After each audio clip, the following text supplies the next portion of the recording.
curse, not the first mistake, not the first regret, but the first breath of woman formed by the whisper of God's intent.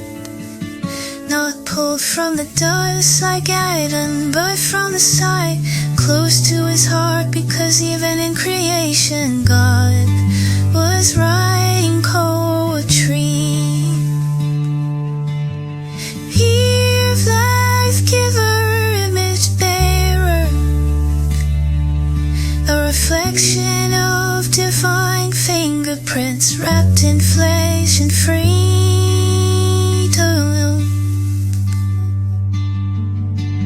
She walked in Eden, barefoot on perfection, bathed in light unashamed.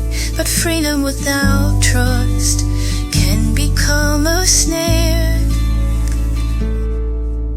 And so the whisper came, a voice not a maker's but familiar enough to entertain. Did God really say? Doubt like a seed planted deep.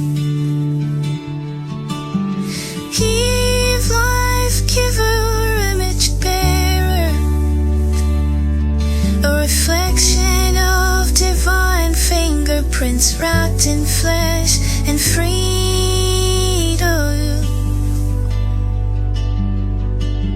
She reached not just for the fruit, but for meaning, for more full control. And in that moment, the world cracked, hearts split, eyes open, but innocence closed. Eve, life giver, image bearer, a reflection of divine fingerprints wrapped in flesh and freedom. And still God came looking, he knew where she was, but he asked anyway, where are you?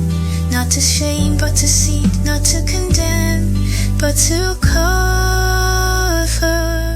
Because grace doesn't wait for you to fix it, and meets you in the mess.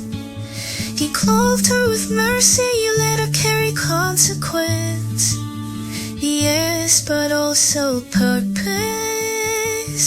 She would bear life, she would carry hope.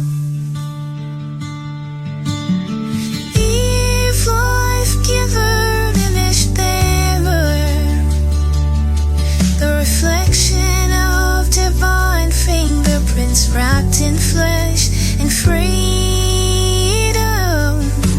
She would be the soil from which the Savior's story would bloom. So don't remember it is just the fall. Remember her as the first to rise from dust to breathe, from shame to grace, from garden to glory. Because her story is yours and mine. And anyone who's ever listened to the wrong voice, made the wrong choice, and still dared to believe God wasn't done with them.